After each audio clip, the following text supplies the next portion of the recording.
Akanksha, Yes, ma'am. Gauri Jaiswal, Raghavendra, Yes, ma'am. Yes, ma'am. Nadeem, Yes, ma'am. Gaurav Asthana, Yes, ma'am. Shubham Pandey, Ayush Pandey, Yes, ma'am. Prachi, Yes, ma'am. Pawan,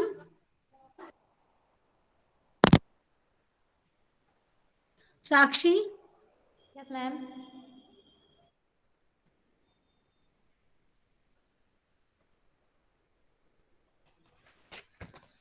Okay, so let's start with the solvent extraction. In last class, we have discussed about the partition coefficient. What is the partition coefficient? It is the ratio of concentration of any substance that is miscible between the two immiscible phases. Means how does a solute distribute itself between two immiscible phases is known as the partition coefficient, and this coefficient, the value of this coefficient is calculated by the ratio of the concentration of that substance between two phases. Generally, it is taken as the concentration in alcoholic system and concentration in aqueous system.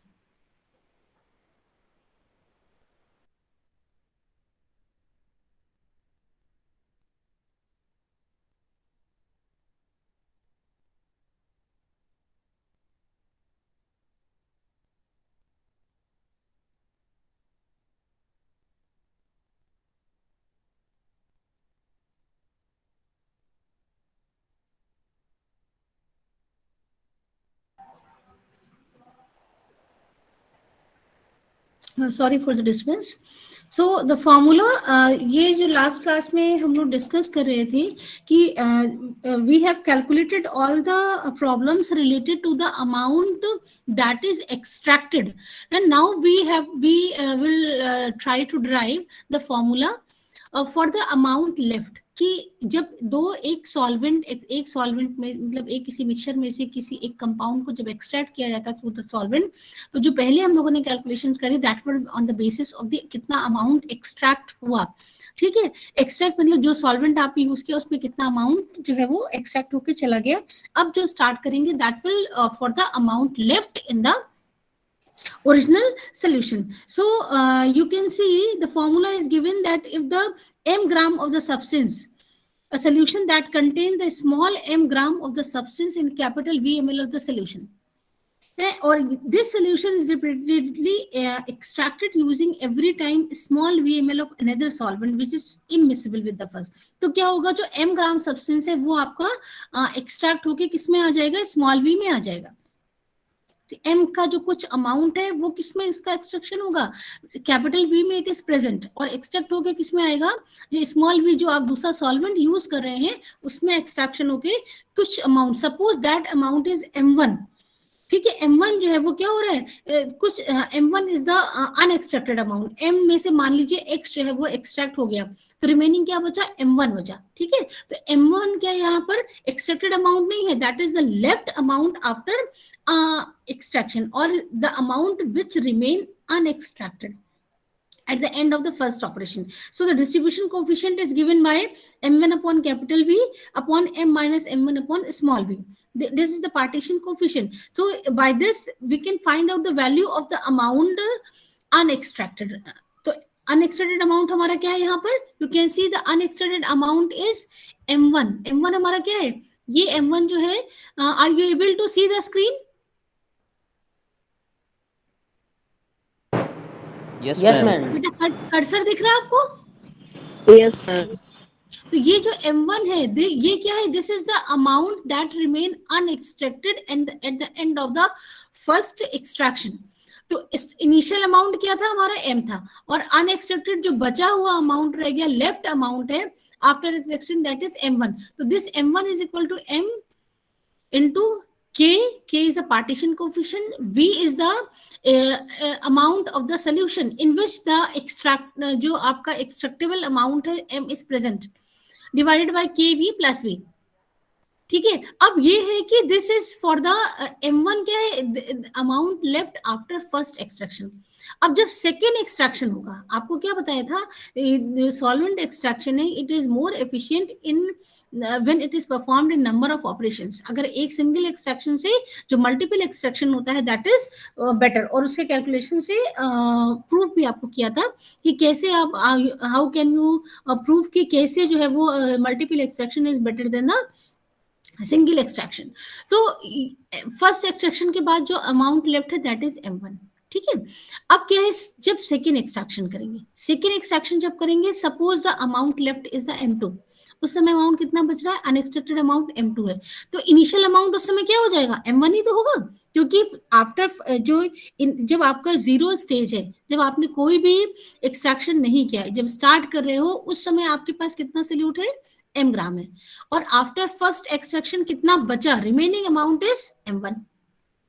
अब उसमें से फिर जब second extraction करोगे तो initial amount आपका क्या हो जाएगा, M1 ही तो हुआ, उसी M1 जो बचा हुआ रिमेनिंग M1 है उसमें से ही क्या होगा, फिर आपका फर्दर एक्सट्रैक्शन होगा। So this second, after second operation the amount, initial amount is sorry left over amount is M2, और उसके लिए इनिशियल क्या हो जाएगा, M1। तो it will be, this formula will be written as M2 is equal to M1 KV upon KV plus V।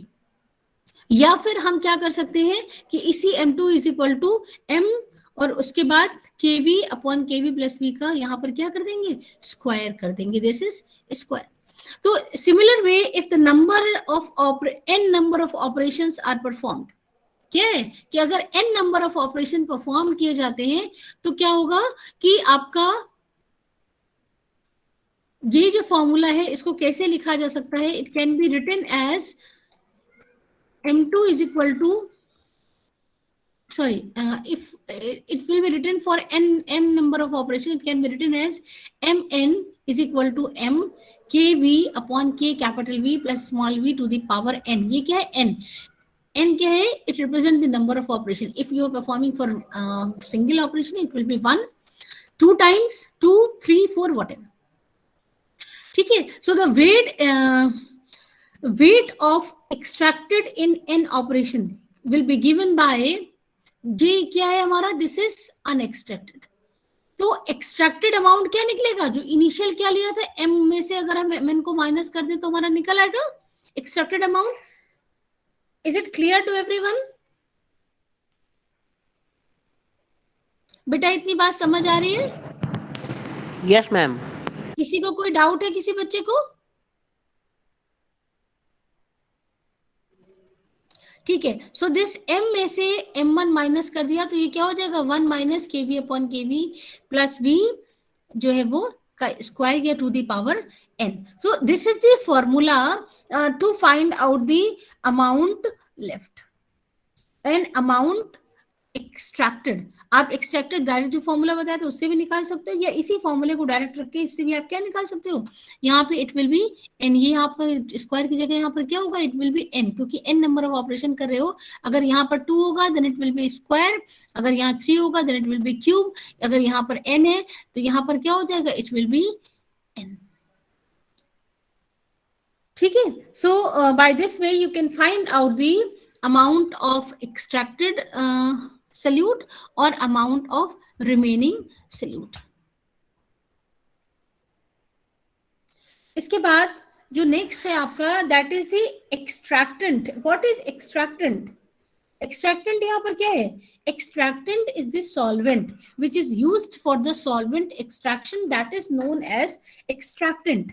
ठीक है, एक्सट्रैक्टेंट word किसके लिए यूज किया जाएगा, जो सॉल्वेंट यूज किया जाएगा for the extraction, that is known as extractant. And for a good extractant the following, there are some points that should be in consideration. The first point is that the high distribution ratio for the solute, यानी कि जो salute है उसका distribution ratio क्या होना चाहिए, high होना चाहिए। जितना हाई रेशियो होगा उतना ही क्या होगा, आपका अमाउंट जो है वो एक्सट्रैक्ट होके एक्सट्रैक्टेंट में आएगा। तो वो सॉल्वेंट का सिलेक्शन ऐसा करेंगे कि वो उस सल्यूट के लिए क्या देगा, high distribution ratio, and it should have low solubility in aqueous phase. The जो आपका सॉल्वेंट है उसकी सॉल्युबिलिटी जो है एक्वस फेज में क्या होनी चाहिए, should be very low. It should be low toxic and inflammable and should have sufficiently low viscosity. अगर viscosity high हो जाएगी तो जो dissolution है किसका, solute का, that will be difficult, तो rate of extraction will suffer. The extractant should be selective. What do you mean by selective? Selective का मतलब क्या है? जो extractant है आपका क्या होना चाहिए? It should be selective. Selective का मतलब ये है कि जिस पर्टिकुलर सॉल्वेंट के लिए, जिस सल्यूट के लिए आप सॉल्वेंट चूज कर रहे हो, उस वो सल्यूट जो है that should be appreciably soluble in that solvent. तो दिस इज द सिलेक्टिव. ऐसा नहीं है कि देखिए आपको पता है कि every solute can not dissolve in every solvent. So there are some specific solvent for specific solutes. So this is called the selectivity. And the extractant should be chemically inactive. Means it should not react with the, ये पहले भी हम बता चुके हैं आपको कि distribution तभी बेटर होगा, डिस्ट्रीब्यूशन तभी हम कंसीडर कर सकते हैं जब आपका जो सल्यूट हो, जो सॉल्वेंट होगा वो क्या हो, ना तो सल्यूट के साथ ना ही दूसरे फेज के साथ क्या होना चाहिए, रिएक्शन करना चाहिए. इट शुड बी इनर्ट और inactive towards the solute and the other solvent, other solution phase. It should be cheaply available and it should be blast resistant. ये प्रॉपर्टीज मैं आपको भेज दूंगी, ठीक है.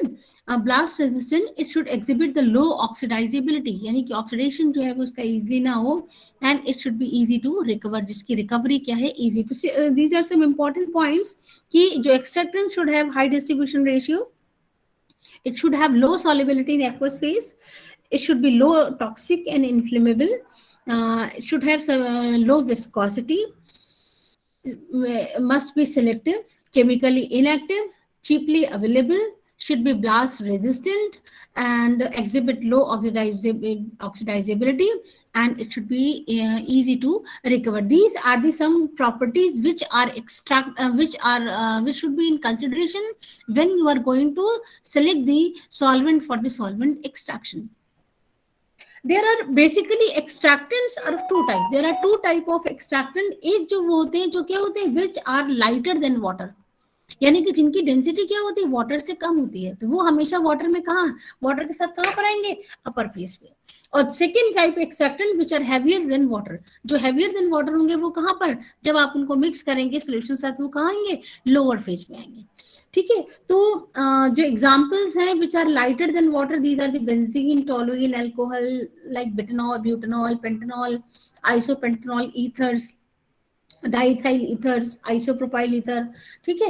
These are some examples of the extractant which are lighter than water and which are heavier than water.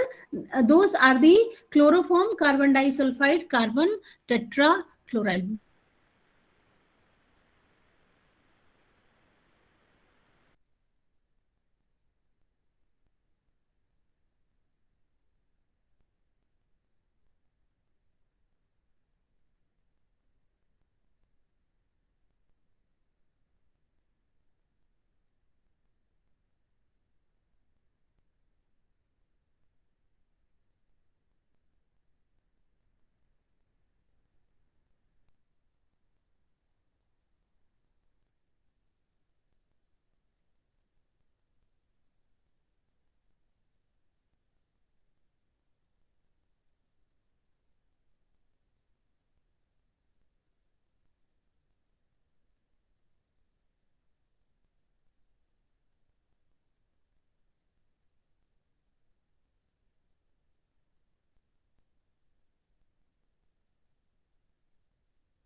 Gaurav, ma'am से बोलो जो पढ़ा रही हैं उसकी स्क्रीन शेयर करें यार. मैम है ही कहाँ इस नहीं बेटा, मैम है, कनेक्शन चला गया था. हाँ मैम है, कनेक्शन चला गया था. ठीक है, I am going to start. Check करो वाईफाई नहीं चल रहा है, ये मोबाइल से चल रहा है. अपने मोबाइल से ले लीजिए क्योंकि वो केबल वाला काम कर रहा है. केबल से वाईफाई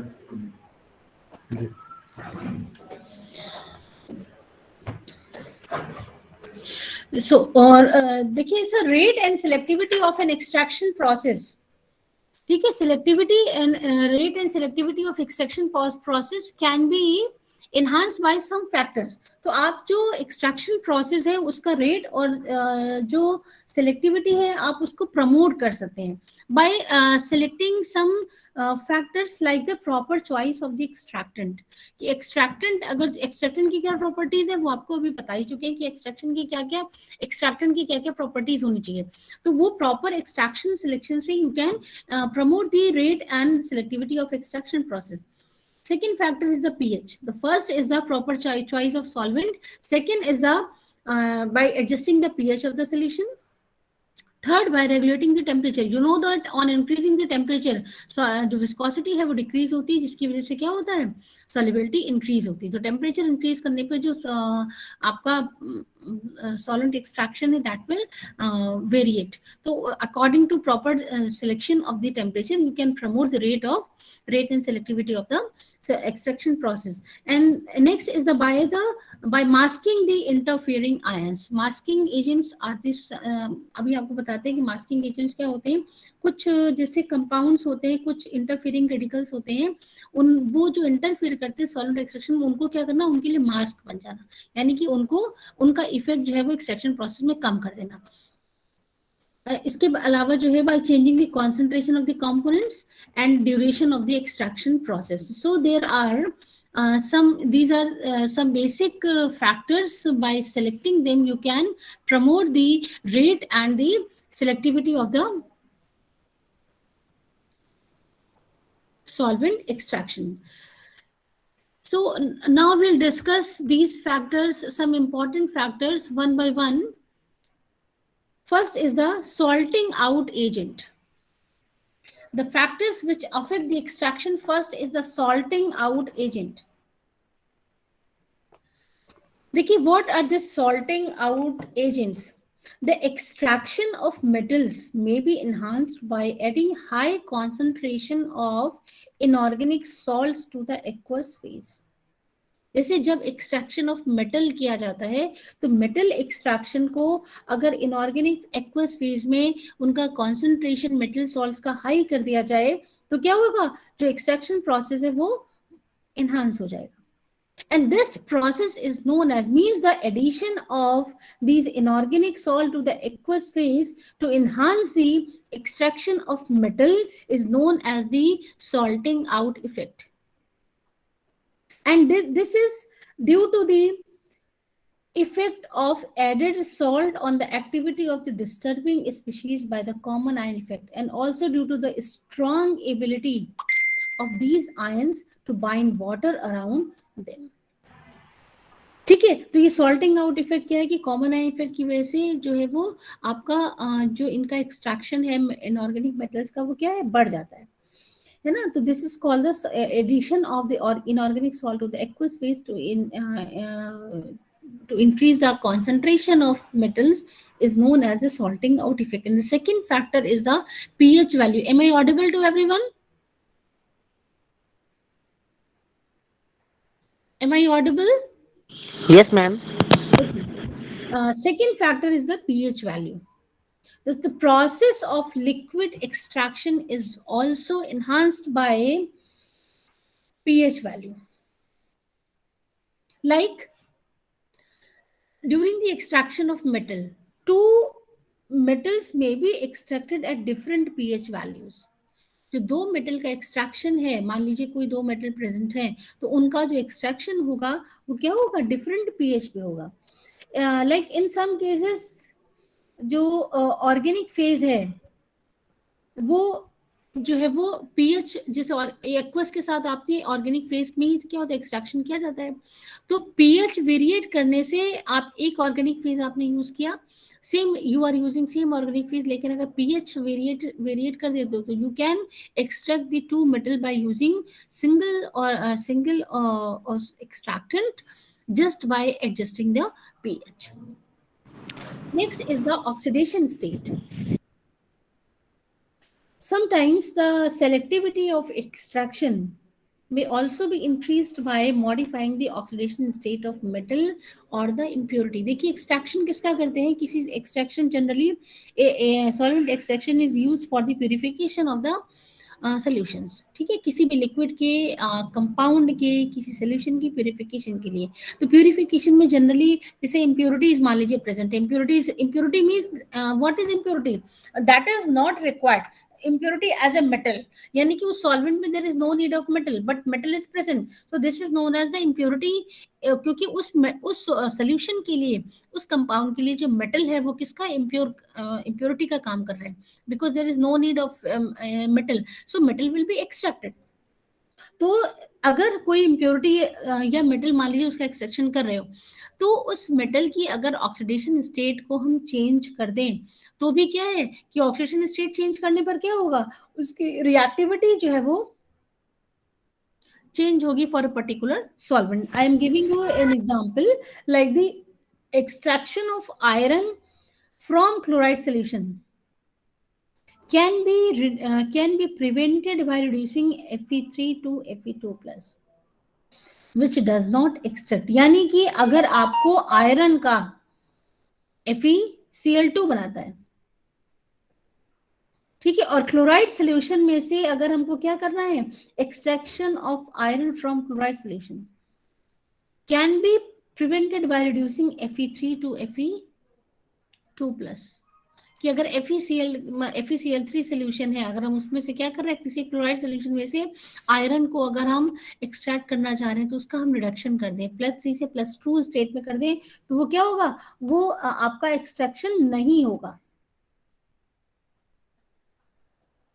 और कहीं कहीं पर क्या है कि अगर एक्सट्रैक्ट करना है तो उसको, ये एक एग्जांपल है कि +2 से +3 स्टेट में ले गए, ठीक है। तो by changing the oxidation state of some metals the rate selectivity of extraction में भी, सेलेक्टिविटी का मतलब क्या हुआ कि सेलेक्टिविटी मींस कि आपका जो एक्सट्रैक्शन जो एक्सट्रैक्टेंट है वो किस पर्टिकुलर मेटल के लिए या फिर किस पर्टिकुलर कंपाउंड के लिए एज ए सॉल्वेंट वर्क करेगा। जैसे Fe3 से +2 में कर दिया तो एक्सट्रैक्ट होगा ही नहीं, जब नहीं एक्सट्रैक्ट होगा यानी कि क्या हो गया, इट इज सेलेक्टिविटी। सेलेक्टिविटी का मतलब यही तो है कि कोई कंपाउंड, पर्टिकुलर कंपाउंड किस सॉल्वेंट में सॉल्युबल है।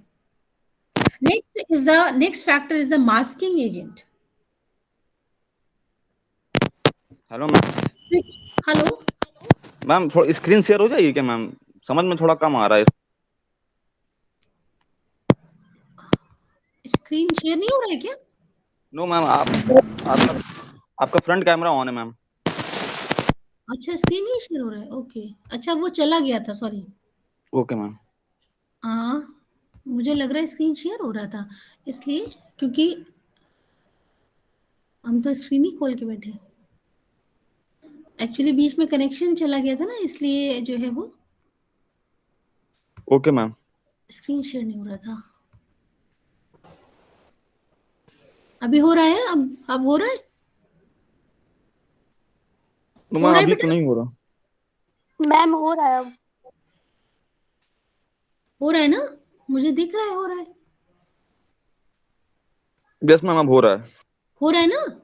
एक्चुअली बीच में कनेक्शन ड्रॉप हो गया था, ऐसा कभी हो जाए तो बेटा बता दिया करो तुरंत, है ना। Okay ma'am. मैम एक क्वेश्चन था। हाँ बेटा। मैम आपने बोला जैसे पीएच के लिए, मेटल एक्सट्रैक्शन में पीएच की जो वैल्यू बताया आपने, मैम वो एसिडिक मीडियम में होगा या बेसिडिक मीडियम में होगा वो? बेटा एसिडिक, वो डिपेंड करता है कि मेटल जो है वो उसके लिए जो पर्टिकुलर सॉल्वेंट है, या मेटल जो आपका कोई भी मेटल है या कोई भी इम्प्योरिटी है जिसको आप एक्सट्रैक्शन कर रहे हो, इट डिपेंड्स कि वो कौन सा कंपाउंड है और कौन सा एक्सट्रैक्टेंट है और कौन सा सल्यूट है।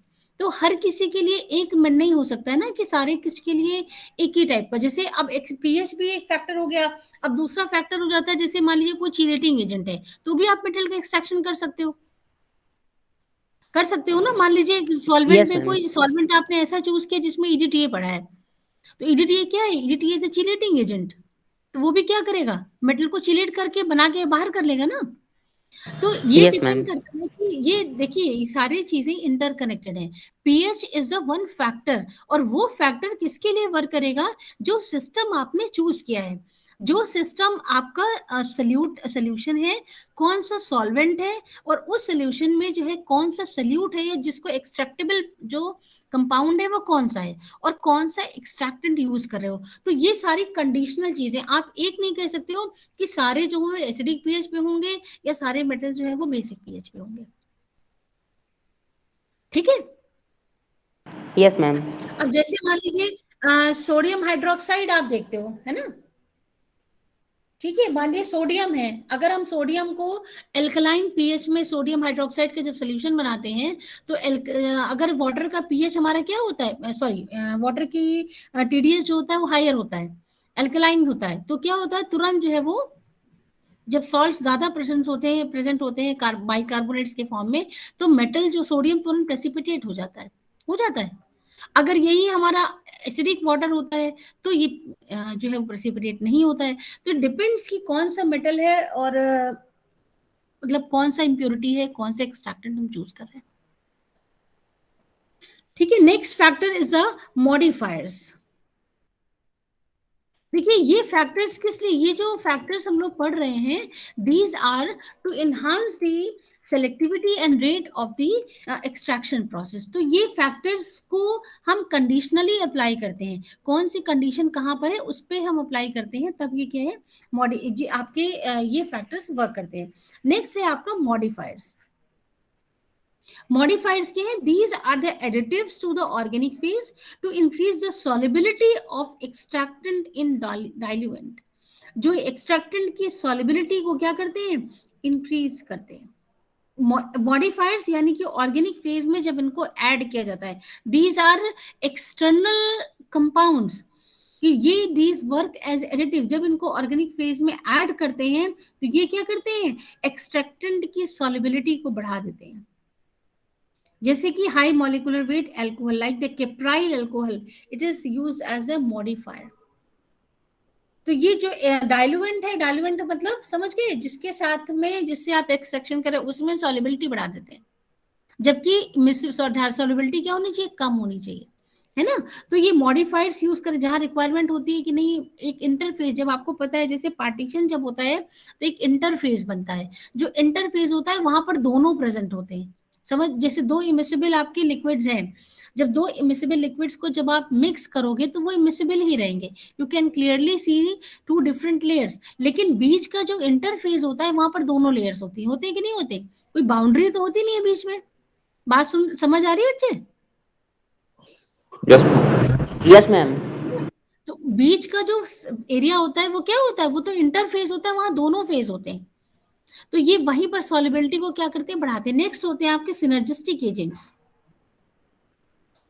ये these are also added to the organic phase, these work as additives, these are added to the organic phase to enhance the extraction process को enhance करने के लिए these are added।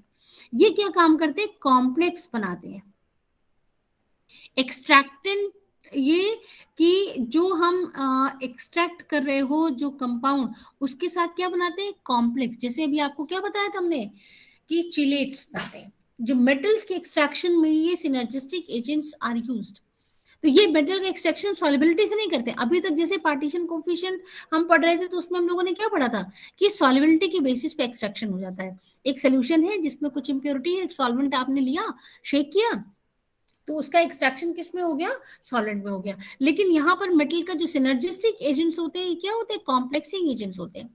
मान लीजिए कैल्शियम प्रेजेंट है, तो कैल्शियम के extraction के लिए क्या करेंगे, एक कोई जो ऑर्गेनिक फेज लेंगे उसमें एक क्या ऐड कर देंगे, ऑर्गेनिक फेज का काम क्या है, सॉल्युबल करना, अपने में डिसॉल्व कर लेना, लेकिन उसमें एक एडिटिव ऐड कर दिया, that is the synergistic agent which is the complexing agent actually. तो वो क्या करेगा, कैल्शियम को कॉम्प्लेक्स बना लेगा। जब कैल्शियम एक्सट्रैक्ट होके किसमें आया, आपका एल्कोहलिक लेयर में आया, तो तुरंत उसने क्या बना लिया, कॉम्प्लेक्स बना लिया। ठीक है। सो जैसे कि न्यूट्रल ऑर्गेनोफॉस्फोरस कंपाउंड्स कि added to the acidic organophosphorus compound exert synergistic effect।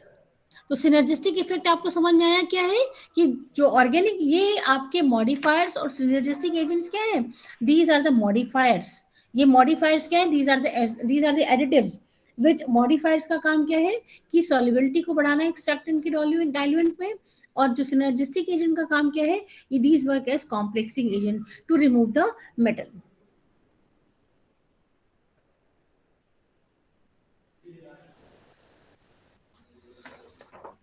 इसके बाद नेक्स्ट आ जाते हैं न्यूमेरिकल पे।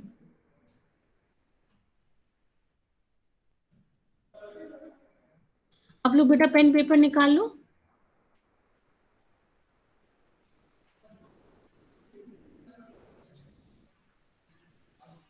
पेन पेपर बेटा निकाल लो। See the first question, that is the distribution coefficient of an organic compound A for benzene and water is, दिख नहीं रहा है इसमें, you can note it is 10।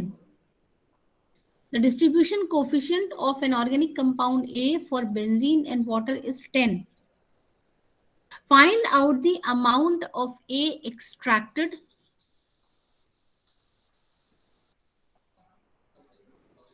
if 1 gram of it dissolved in 100 ml of water is equilibrated in a separating funnel with 100 ml benzene. So first of all you have to understand the question. जब तक आप question understand नहीं करोगे तब तक आप solution नहीं कर पाओगे बच्चे। ठीक है, तो इसके लिए देखिए सबसे what is given in the question. First of all you have to see carefully that what is given in the question. Distribution coefficient for a system, what is system? System is the benzene and water, it is 10. So partition coefficient is concentration of A in benzene divided by concentration of A in water, it is equal to 10. ठीक है, now the amount, जो volume कितना लिया गया है, both water और benzene both are 100 ml, and the extractable solute, the amount of extractable solute is 1 gram. And what is this, is the given, means initial amount is given, that is 1 gram. The volume of the benzene and water is given, that is 100 ml. The partition coefficient is given, that is 10. And what is asked in the question?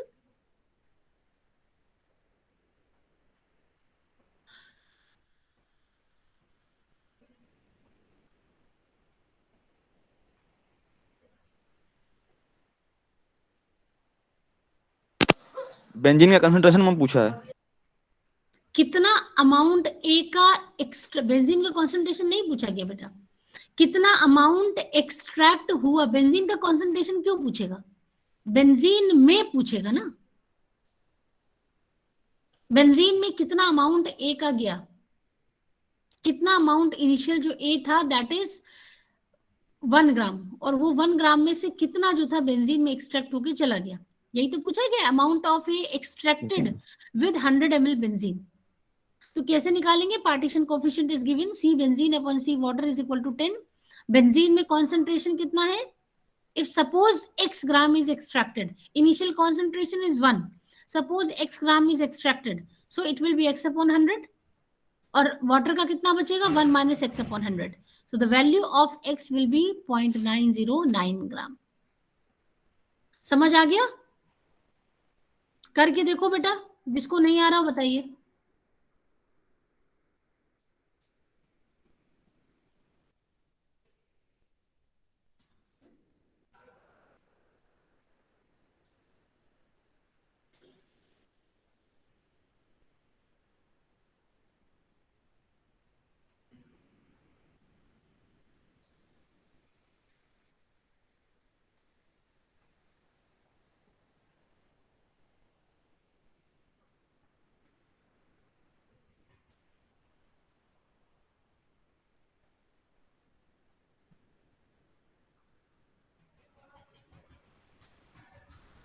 हो गया सबका?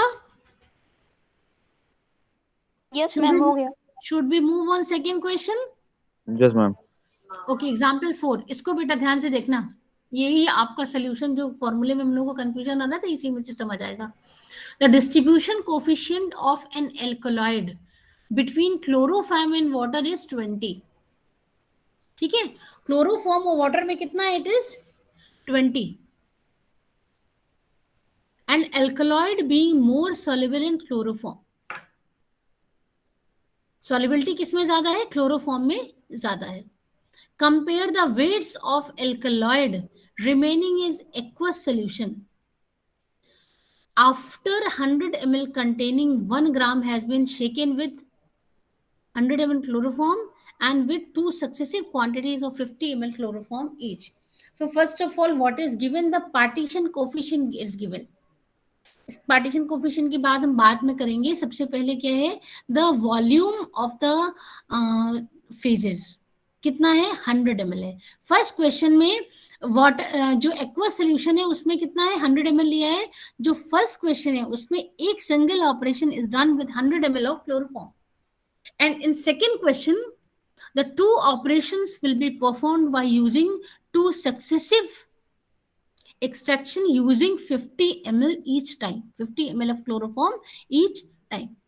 ठीक है, अब क्या है? The partition coefficient. Now come to the first line, the distribution coefficient of alkaloid between the chloroform and water is 20। Chloroform and water के बीच में 20 है, लेकिन ये जो फॉर्मूला यूज किया हम लोगों ने किसके लिए? लेफ्ट अमाउंट के लिए। ये हम किसके लिए ले रहे हैं? ये जो पार्टीशन कोफिशिएंट किसके निकाल रहे हैं? Aqueous upon alcoholic. ठीक है, ये उल्टा, क्योंकि एक्वस में हमारा कितना बच किस में रहा है? एक्वस में बच रहा है। ये किस फॉर्मूला में किसके लिए डिराइव किया? The amount remain unextracted. तो अनएक्सट्रैक्टेड अमाउंट हमारा कहां पे रहेगा? It will remain in aqueous phase, और एल्कोहलिक फेज में बचा हुआ ये जो है वो जाएगा। तो ये अनएक्सट्रैक्टेड अमाउंट जो है वो यहाँ पर क्या है? M1 is unextracted at the end of first operation, it is unextracted. तो ये पार्टीशन कोफिशिएंट जो यहाँ पर लिया गया है वो किसके लिए लिया गया है? Aqueous upon alcoholic. ठीक है, इसीलिए ये फॉर्मूला करेक्ट है। उस दिन थोड़ा सा कंफ्यूजन हो गया था क्लास में, इसे यहाँ पर द वैल्यू जो डिस्ट्रीब्यूशन कोफिशिएंट दिया है वो किसके लिए दिया है? Chloroform and water, it is 20। लेकिन जो यहाँ फॉर्मूला में पुट कर रहे हैं वो किसके लिए कर रहे हैं? For water upon alcohol, so it will B 1/20। इतनी बात समझ आई कि नहीं आई? बताओ पहले। Yes ma'am. सारे बच्चों को समझ आ गया?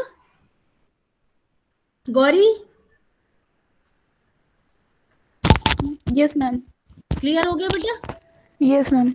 राघवेंद्र? यस मैम, क्लियर हो अब गया। वो फॉर्मूले में कोई कंफ्यूजन तो नहीं है कि ये सही है फॉर्मूला? क्योंकि यहाँ पर हम पार्टीशन कोफिशिएंट किसके लिए यूज कर रहे हैं? Aqueous upon alcoholic. तो ये रिवर्स हो गया, इसीलिए उसको हम लोगों को लग रहा था कि ये गलत है, but that is not wrong, actually right. क्योंकि यहाँ partition coefficient given in the question water, chloroform and water, chloroform and water is 20, यानी कि क्लोरोफॉर्म में 20 है, वाटर में कितना है? 1। सो यहाँ पे किसके लिए जो फॉर्मूले में पुट कर रहे हैं वो किसके लिए कर रहे हैं? Aqueous upon alcoholic, so it will B 1/20। Reverse हो गया। जो लिखेंगे इसको रिवर्स फॉर्म में लिखेंगे 1/20, यानी कि यहाँ पर जब लेफ्ट अमाउंट हमको ये हमें निकालना है कितना अनएक्सट्रैक्टेड अमाउंट है, तब हम क्या रखेंगे? 1/20 means aqueous upon alcoholic. So the partition coefficient is it is 1/20. Now you can put these values in the formula first for the with the 100 ml chloroform. तो 100 ml chloroform के लिए क्या हुआ? M, ये आपका इनिशियल अमाउंट कितना था? 1 gram. 1 gram. Partition coefficient is 1/20। Volume water का कितना लिया है? 100 ml। यहाँ पर अगेन 1/20 into 100, ये कितना लिया है? स्मॉल v ऑर्गेनिक बेंजीन का, it is 100। So you can find out in second part ये क्या किया है? 2 टाइम्स। तो यहाँ पे क्या कर देंगे? m is equal to 1 into kv upon kv plus v to the power n। You know this formula ना? ये फॉर्मूला हम लोगों ने भी यूज किया था। देखिए इसमें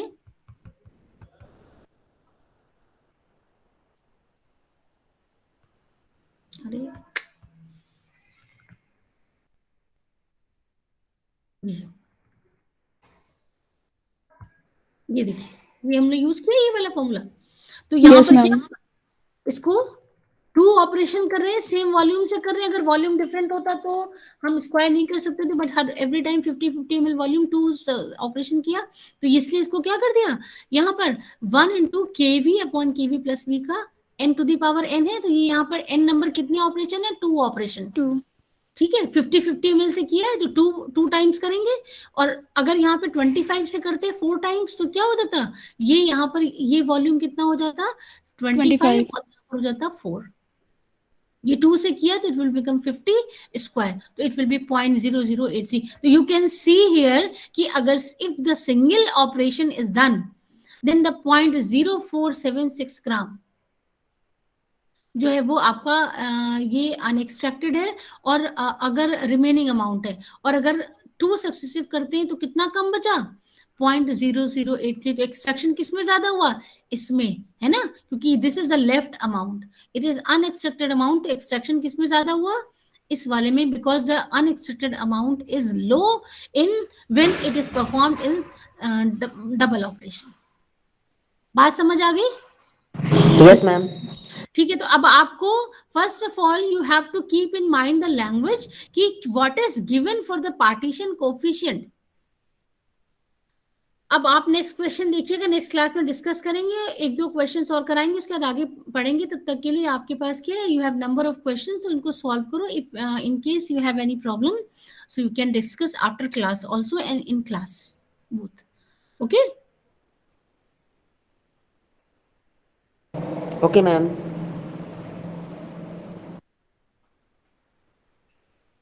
so this is over for today and I'm going to stop the recording. God bless you all. Thank you, ma'am. Thank you ma'am. Thank you, ma'am.